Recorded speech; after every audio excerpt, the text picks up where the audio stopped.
I love my home quite deeply due to my friendly neighbours and talkative folks living up and down the street. The flat is a converted house and based on the first floor, so I get plenty of sun when it's out and a decent view of the cloudscapes of the south. I've been given free rein to do what I like in my flat and I've made every bit of it my own. It's a very comfortable, safe space to be with just enough space available for me to be me. My gardening began on Beach Road allotments. I borrowed a bed from a friend and enjoyed it so much I got my own garden in 1998. Through the garden I discovered more about my area, the coal mines, the boatyards. They've made places undesirable to drive down prices so they can knock down and rebuild. But where do those places go?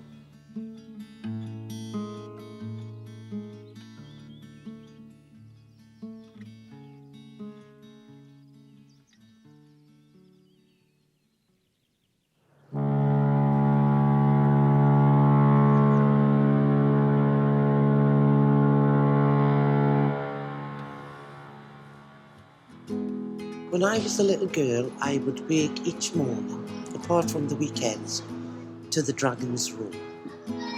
The piercing sound said the day had begun, work had begun. I would hear my mother get out of bed and go downstairs to start the fire. Bundles of short fat sticks and scrunched up newspaper pushed in between the coals and lit with matches to get the coals burning. Me and my sisters would stay in our beds until the fire was well alight and there was warmth. I would lie in my bed and listen to the dragon's roar. Sometimes I would get up out of my bed and go to the bedroom window. I would push the net curtains aside and look down upon the street below. There would be hundreds and hundreds of men, all marching shoulder to shoulder, all marching in the same direction. They were like soldiers in an army, all marching in tune to the dragon's roar.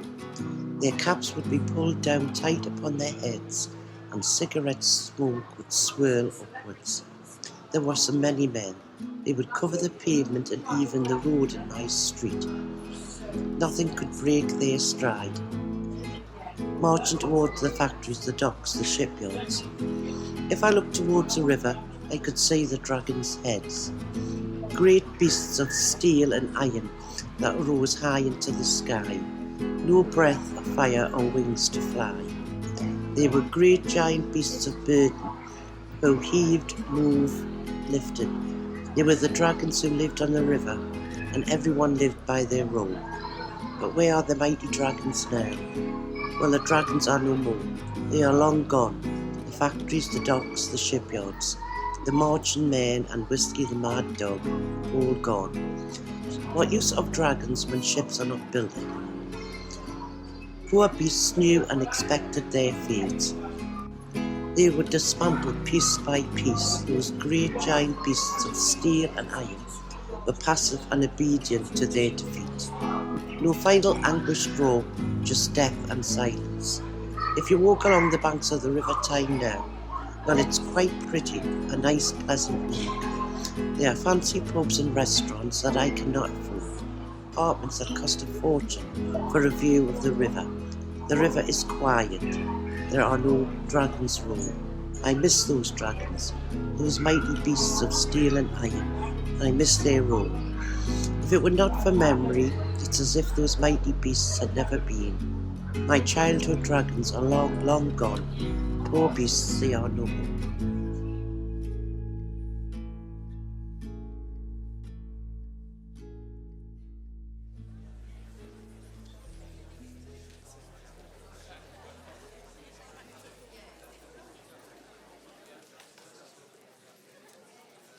My master plan.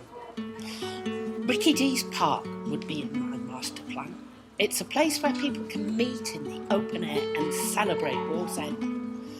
I'd have school celebrations of Wallsend history, from the Vikings to the Romans, through to the Georgians, the Victorians, and the shipyards, and the coal mines, and the rock stars and Oscar-nominated actresses who say they're from Wallsend.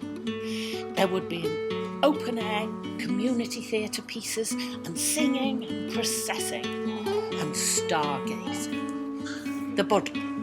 I would reopen the Bud Arts Centre and have painting classes proggy mat classes, drama workshops for children and adults, as well as for the over 60s, movement classes and creating pop-up experiences in the forum.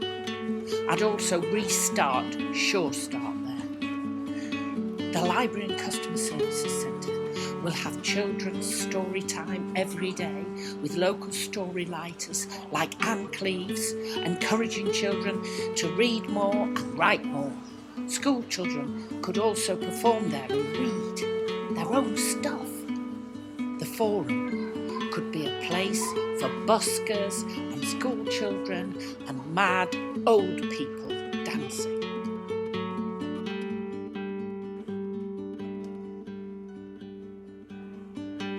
One of the things that I've always been told about the Wallsend especially is that anybody who's got any potential has to leave and go away, go to university, etc. But I think people are wrong. Wallsend is a fantastic place to live, and loads of youngsters are now coming back to Wallsend.